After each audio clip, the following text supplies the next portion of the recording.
Today we're going to talk about uncommon tips for moving to Costa Rica and other tropical Central American countries. From humidity, bugs, power outages, to real dangers, we've got a crash course in tropical living to help you get a good start. Welcome or welcome back, salt travelers. While moving to a tropical destination is full of upsides,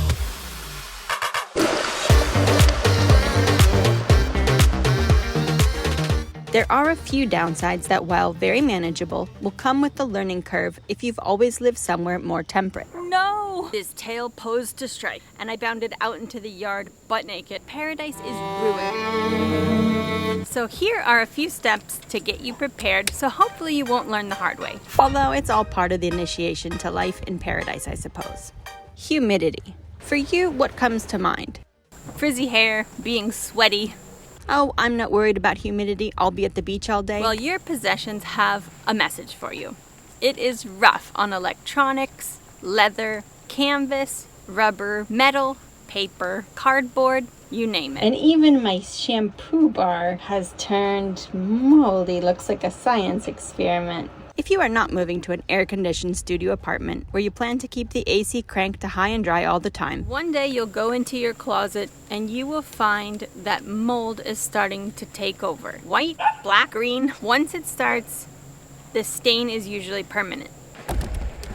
even a well-ventilated space will be affected during rainy season when nothing really ever truly dries out all the way. But there are some things you can do. Full disclosure, I've never really mastered this, not letting mold grow on stuff. And just keep in mind that if it happens to you, it happens to almost everybody. Just make it look like you've been there for years. I have, however, learned a lot along the way. Invest in a few humidity control packs for closets, cabinets, and small spaces, and change them regularly. Install a little fan in the closet area to circulate air. Separate the hanging clothes enough so that they are not touching. You can store folded clothes in those air suction bags. As long as the clothes are clean when they go in, they will be fine. Rotate clothes, washing frequently, doing small loads instead of waiting for clothes to accumulate. A laundry hamper is a prime clothes deterioration station, and also a haven for scorpions. Just saying. And above all, make sure they are as clean and dry as possible before storing. You'll find a lot of typical houses in tropical places don't have hot water at the washing machine, if you're so blessed to even have a washing machine. Electronics. Computers especially have a shortened lifespan in the tropics. Wet and heat are their mortal enemies. Consider this if you were in the market for a new computer, and maybe buy last year's cheaper model, considering you will be replacing it likely within the next few years anyway. You can make a little dry box with an insulated cooler, fan, and light bulb. Make sure it is big enough to fit your computer, camera, etc. Your clothes, computer, and other electronics will thank you. Corrosion. If you have a car, quad, motorcycle, or bicycle, make sure to rinse any salt water or even just ocean mist off regularly. I recommend getting an inexpensive wash and detail weekly and have them apply protective oil coats. Once a year or so, have metal parts painted with anti-corrosive paint. Important paperwork. Get a plastic filing box with a good latch and seal on it and put your most important documents in it. Cardboard or particle board, even if it's decorated pretty, becomes delicate and disintegrates. Most wood rots or can get infested with termites, and little bugs easily move in. And metal quickly corrodes, so although all three make pretty boxes, unfortunately Rubbermaid is probably best. Between the high moisture content in the air and little critters looking for stuff to nibble on and stuff to make nests with, papers are under a double threat, which leads us to bugs and critters. What can I say? There are bugs. And you are in their habitat, not the other way around. A small line of ants coming from who knows where really is not something to worry about. Likely they're helping clean crumbs and bits, and they will leave you alone. You can wipe them away, spray them away, scream at them, and they will still come back. Life is more peaceful when you accept them as a free micro-cleaning crew and learn to live harmoniously. Now, the important bug stuff. Bugs and insects are, by and large, not dangerous at all. The scariest to me are mosquitoes and ticks, which are certainly Satan's spawn. Other than that, the gigantic spider, the scampering scorpion, and even the coiled snake just want to be left alone. Ticks are very dangerous to dogs in Costa Rica and other tropical places. They carry a deadly disease called Ehrlichia or something like that. that if not treated is fatal. This is something to familiarize yourself with if you're bringing your most precious of precious, your dog. An anti-tick regime is essential, and at the first sign of listlessness or loss of appetite, take them to the vet immediately. They do a simple blood test, and the treatment is actually quite simple if you catch it early. There are not always symptoms, so you really have to stay on top of the ticks. Okay, a quick story. I was organizing my clothes in my closet, and I discovered a scorpion. I cried. No! There are scorpions here? Paradise is ruined. I genuinely and immensely regretted moving there. For a minute, at least, while it really sunk in that it was not going to be picture postcard perfect. I'm glad to say I got over it. They will do you no harm. I did not pet them or wish to have them crawl on me.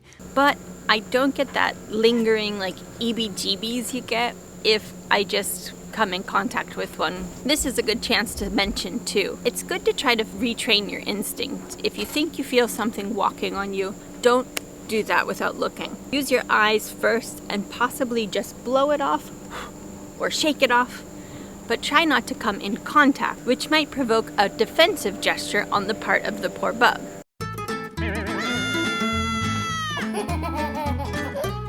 I once pulled a dress off the drawing line. I put it on, I went inside, I chopped a banana, I grabbed some ice out of the fridge, I bent down to get the protein powder out of the cabinet, I made myself a smoothie, I did some other chores. Then I went to wash the dishes. As I looked down into the sink, I caught out of the corner of my eye a little scorpion clinging for dear life onto the front of my dress. I am sure he was terrified, but I didn't even have time to think. Tidal wave of panic came over me. I pulled the dress up and over and off, which I should have just pulled it down. It didn't even have sleeves on it. And I bounded out into the yard butt naked in front of all my neighbors.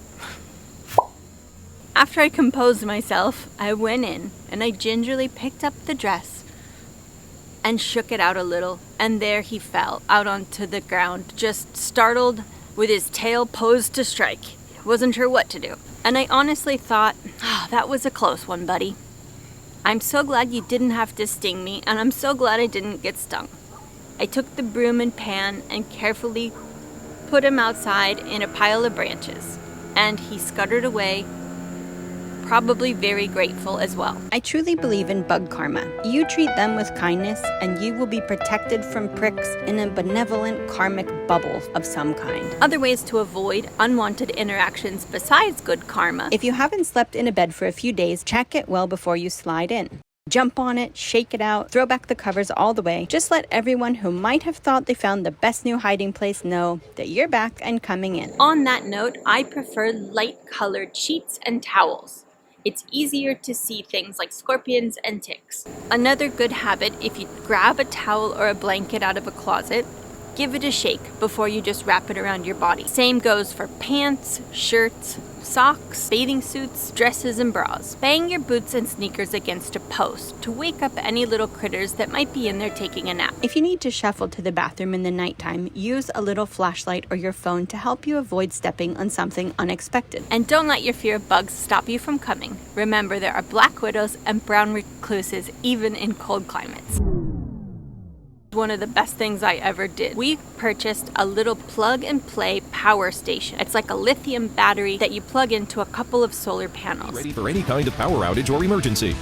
With 5 different ways to recharge your AC200. But I'm not a digital nomad.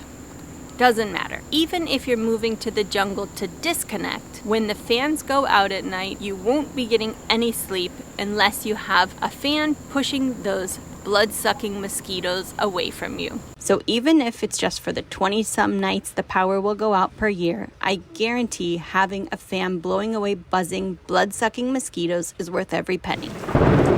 Real danger. We'll keep it short and sweet. Plummeting bowling balls at the beach. Never lie or sit under a coconut tree. Seriously. And while we're talking about the beach, riptides. Waves often create areas with a strong current, often difficult to see, that can pull even the best swimmer out to sea. The main thing to remember is not to panic. This is something that is very, very dangerous. And the solution is so simple. First of all, don't panic. And I know that's a lot harder done than said, but just remember, the trick to getting out of a riptide is to swim parallel to the shore. So if you feel like you're getting sucked out to sea, what you want to do is just pick a direction, left or right, and start to swim with all your might. If you get tired or get a leg cramp, you need to relax, because it's way better to get swept out than to get swept under.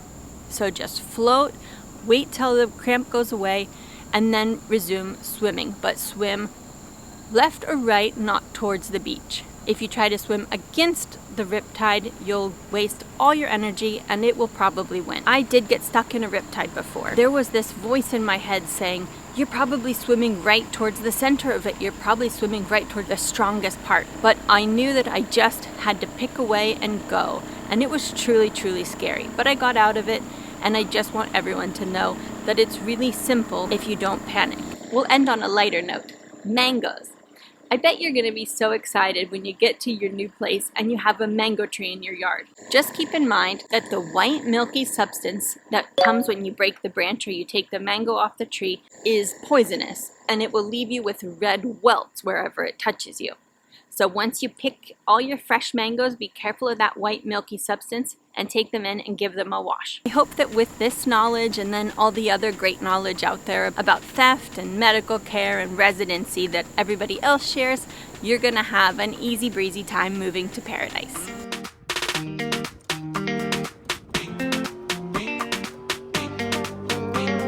That's it for now. Let me know below if there's anything that you think I should have included, or any tips and tricks you've learned from moving to a humid tropical paradise.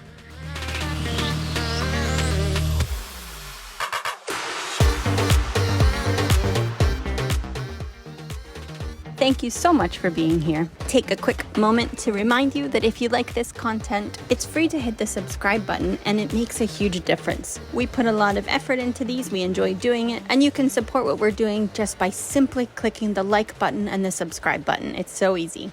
If you're looking for something new to watch, check out our channel Pod Crew. It's more of a vlog style about our life traveling with our dogs.